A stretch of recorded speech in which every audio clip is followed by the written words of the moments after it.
Visakha steel plant మీద 18వ తేదీన ఢిల్లీలో స్టీల్ శాఖ మంత్రితో చర్చలు జరిగాయి. ఎన్నికల ముందు టీడీపీ ప్రభుత్వం చేసిన వాగ్దానం శైలిలో విలీనం చేయడం కానీ సొంత గనులు సమకూర్చి విశాఖ స్టీల్ని కాపాడుతామన్నారు. ఈ 6 మాసాల్లో తేలింది ఏమిటనంటే అదేమీ చేయడం లేదు, విలీనం చేయడం లేదు, అట్లాగే సొంత గనులు సమకూర్చలేదు. దేశంలో అన్ని స్టీల్ ప్లాంట్లున్నా మనకు లేవు. రాష్ట్రంలో సొంత గనులు ఉన్నాయి. తెలుగుదేశం ప్రభుత్వానికి ఏమాత్రం సిన్సియారిటీ ఉన్నా ప్రకాశం జిల్లాలో కుదురుముక్ ఐరన్ ఓర్ వాళ్ళు మొత్తం దాన్ని ఎంత గనులు ఉన్నాయి, 10 మిలియన్ టన్నుల గనులు ఐరన్ ఓర్ అనేటువంటిది ఉన్నదని స్పష్టమైనటువంటి రిపోర్ట్ కూడా ఉంది. దాని ప్రకారం రాష్ట్ర ప్రభుత్వం ఆంధ్రప్రదేశ్లో ఉన్నటువంటి అలాగే బళ్ళారిలో ఉన్నాయి.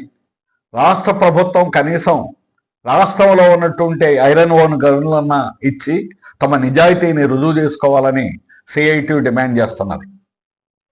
విశాఖ స్టీల్ ప్లాంట్ని నష్టాల్లోకి నెట్టి ఆ విధంగా దాన్ని ప్రైవేట్కి అప్పజెప్పాలనేటువంటి కుట్ర సాగుతుంది. బీజేపీని అడిగేటువంటి ధైర్యం లేదు.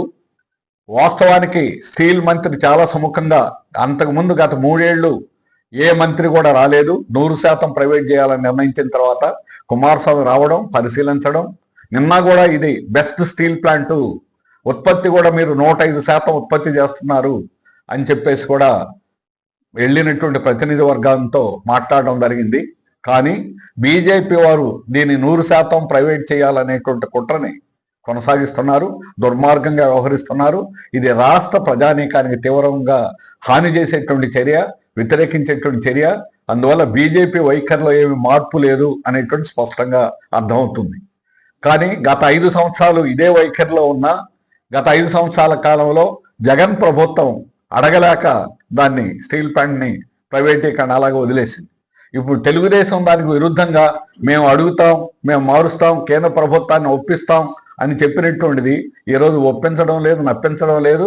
ఏ విధంగా కూడా కేంద్ర ప్రభుత్వం అడుగుజాడల్లోనే గత 5 ఏళ్ళు జగన్ ప్రభుత్వం ఎలా అయితే వ్యవహరించిందో అన్ని విషయాల్లో కూడా అదే విధంగా వ్యవహరిస్తున్నది అనేటువంటిది అర్థమవుతుంది.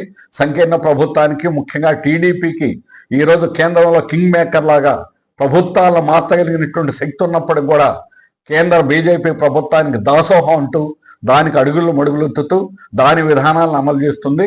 దీనివల్ల రాష్ట్రంలో అన్ని రంగాల్లో కూడా దీని యొక్క ప్రభావం అనేటువంటి తీవ్రంగా ఉంది. విద్యుత్ రంగానికి సంబంధించి కూడా అనేక వైట్ పేపరు, శ్వేతపత్రాలు ప్రకటించినప్పటికీ కూడా ట్రూ అప్ ఛార్జీలు పెంచుతూనే ఉంది. అలాగే ప్రజల మీద భారం వేస్తూనే ఉంది. స్మార్ట్ మీటర్లు పెట్టిస్తూనే ఉంది. సబ్సిడీలు అనేటువంటిది ఎత్తిపోతూ ఉన్నారు. అందువల్ల విద్యుత్ రంగం మీద కూడా ఈరోజు తీవ్రమైనటువంటి ప్రభావం అనేటువంటిది ఉన్నది.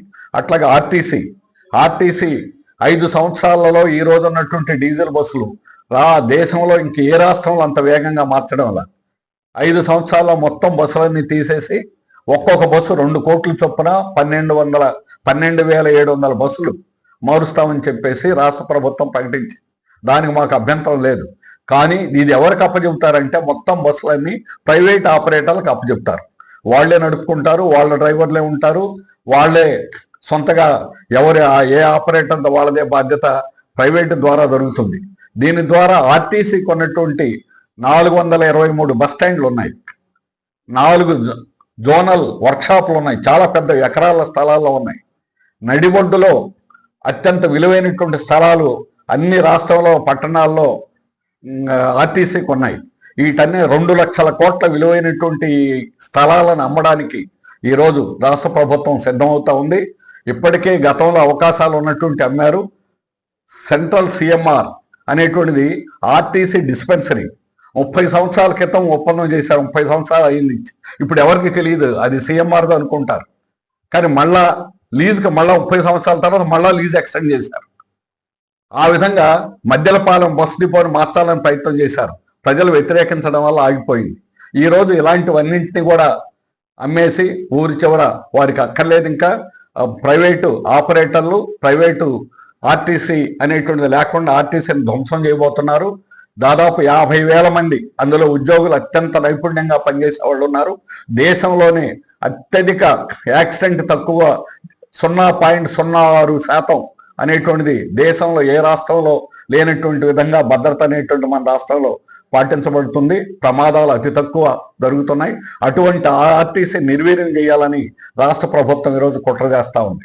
అందుకని విద్యుత్, ఆర్టీసీ లాంటి 2 ప్రధాన రంగాలతో సహా ఇవి కేంద్ర బీజేపీ ప్రభుత్వ విధానాలని రాష్ట్రంలో అమలు చేయడం, విశాఖ స్టీల్ ప్లాంట్ లాంటి భారీ పరిశ్రమల్ని వారు ఇష్టం వచ్చినట్టుగా ప్రైవేట్ చేయాలనేటువంటి ప్రైవేట్ విధానాలు, అలాగే రిక్రూట్మెంట్ అనేటువంటిది లేనందువల్ల రైల్వే కానీ డిఫెన్స్ సెక్టార్లో కానీ ఈరోజు ఉద్యోగాలు అనేటువంటి దాన్ని, కొత్త ఉద్యోగాలు అనేటువంటిది లేకుండా పోవడం, ఇవి కేంద్ర ప్రభుత్వ విధానాల్లో భాగం. ఇవి పూర్తి కార్మిక వర్గానికి వ్యతిరేకం, ప్రజానీకానికి వ్యతిరేకమైన విధానాలు. కార్పొరేట్కి అనుకూలమైనటువంటి విధానాల్ని ఈ ప్రభుత్వం పాటిస్తూ ఉంది. అందుకని ఉన్న స్టీల్ ప్లాంట్ని కాపాడడం చేత కావడం లేదు. కానీ ArcelorMittal నక్కపల్లిలో స్టీల్ ప్లాంట్ పెట్టిస్తామని చెప్తున్నారు. 2,500 ఎకరాల్లో ఒప్పందం చేశారు. 2,500 ఎకరాల్లో 20 మిలియన్ స్టీల్ ప్లాంట్ పెడతారు. ప్రపంచంలో ఎక్కడా లేదు. మనం 7 మిలియన్ స్టీల్ ప్లాంట్ 20,000 ఎకరాల్లో ఉంది. 20,000 ఎకరాల్లో ఉంది. 2,500 ఎకరాల్లో 20 మిలియన్ స్టీల్ ప్లాంట్ ఎక్కడన్నా ఉందా అని అడుగుతున్నాం.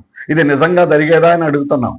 అయినా విశాఖ స్టీల్ ప్లాంట్ ఉన్నదాన్ని కాపాడడం వదిలేసి నక్కపల్లిలో నువ్వు స్టీల్ ప్లాంట్ పెట్టిస్తావని చెప్పడం అనేదాన్ని ప్రజలు ఎవరు కూడా నమ్మడం లేదు. గత 2014 నుంచి 19 తెలుగుదేశం ప్రభుత్వ అధికారం ఉన్నటువంటి కాలంలో కేంద్ర ప్రభుత్వం అలాగే రాష్ట్రంలో, ముఖ్యంగా రాష్ట్రంలో చేసినటువంటి పారిశ్రామిక ఒప్పందాలు అందులో 5% కూడా అమలు కాల. అందులో ఈరోజు అదే విధంగా చంద్రబాబు నాయుడు వచ్చిన దగ్గర నుంచి కూడా 3D సినిమాలు చూపిస్తున్నాడు.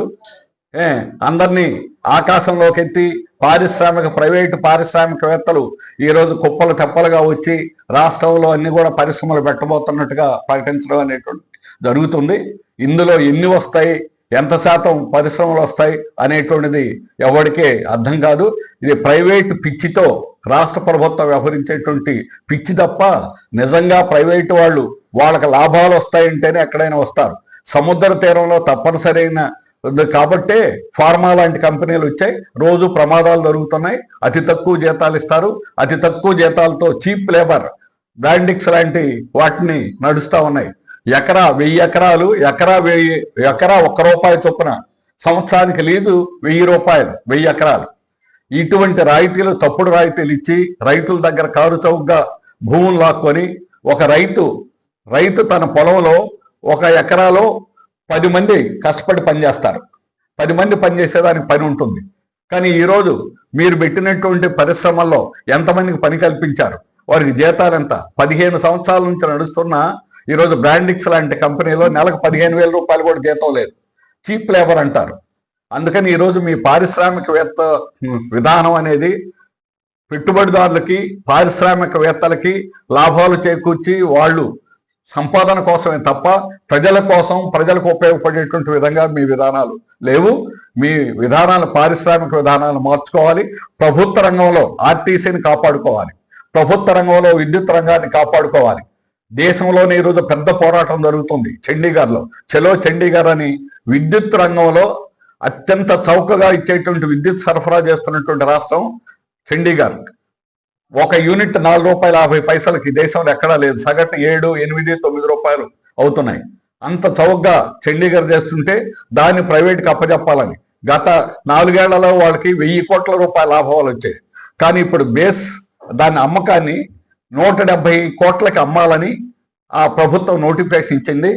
ఈ డిసెంబర్ 4వ తేదీన చలో చండీగఢ్, డిసెంబర్ 20వ తేదీన దేశంలో అనేక రాష్ట్రాల నుంచి చలో చండీగఢ్ అని ఆ విద్యుత్ ప్రైవేటీకరణకు వ్యతిరేకంగా పోరాటం జరుగుతుంది.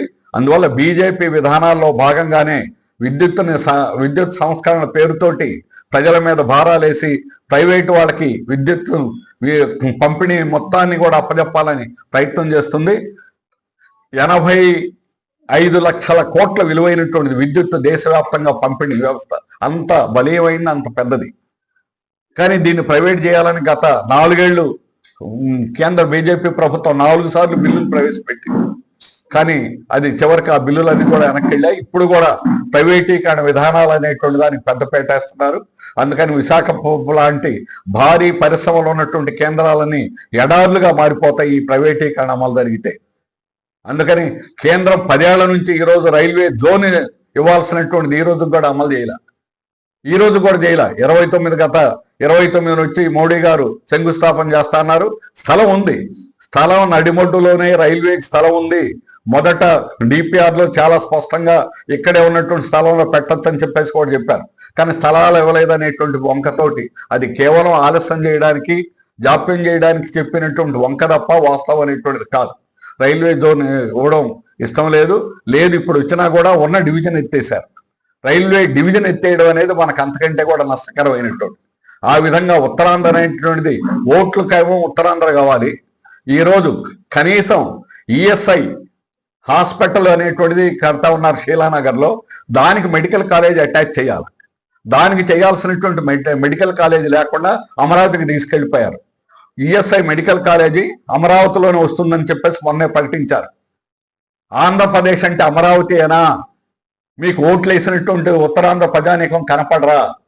ఉత్తరాంధ్రలో 14 లక్షల మంది ఈఎస్ఐ లబ్ధిదారులు ఉన్నారు, వర్కర్లు ఉన్నారు, మెంబర్లు ఉన్నారు. ఇంకెక్కడా లేరు రాష్ట్రంలో అంతమంది. అలాగే హాస్పిటల్ ఇక్కడ నిర్మాణం జరుగుతుంది. 500 పడకల హాస్పిటల్ నిర్మాణం జరుగుతుంటే దానికి అటాచ్డ్గా మెడికల్ కాలేజీ ఉండాలి. ఒక్క మెడికల్ కాలేజ్ అయినా 2014 నుంచి 19లో ఒక్క మెడికల్ కాలేజ్ అయినా తెలుగుదేశం ప్రభుత్వం పెట్టిందా? 14 మెడికల్ కాలేజీలు ప్రభుత్వ రంగంలో ఈ గత 5 ఏళ్లలో వచ్చాయి. మీరు ఒక్కటైనా ఇప్పుడు వచ్చేటువంటి ఒక్కటైనా కూడా దీన్ని ప్రభుత్వ ఆధ్వర్యంలో ఈఎస్ఐ ఆధ్వర్యంలో ఉన్నటువంటి దాన్ని ప్రభుత్వ ఆధ్వర్యంలో వచ్చిన దాన్ని మెడికల్ కాలేజీని అమరావతి తీసుకెళ్లిపోవడం ఏ రకంగా న్యాయమని అడుగుతున్నాం. అందుకని అమరావతిలో కార్మికులు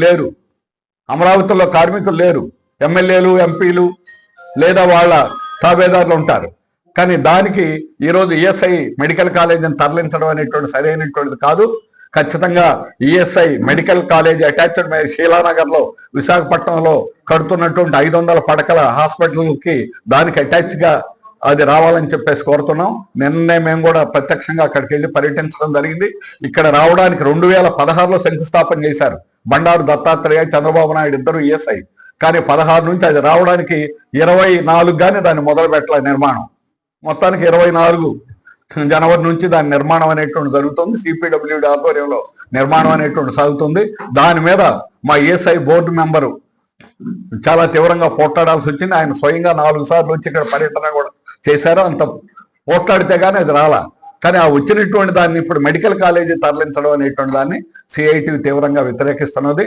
అందువల్ల ఈరోజు కేంద్ర ప్రభుత్వ అడుగుల్లోనే రాష్ట్ర ప్రభుత్వం కూడా టీడీపీ ప్రభుత్వం అదే అడుగులేస్తూ వారి ప్రైవేటీకరణ విధానాలను బలపరుస్తూ ఉన్నది.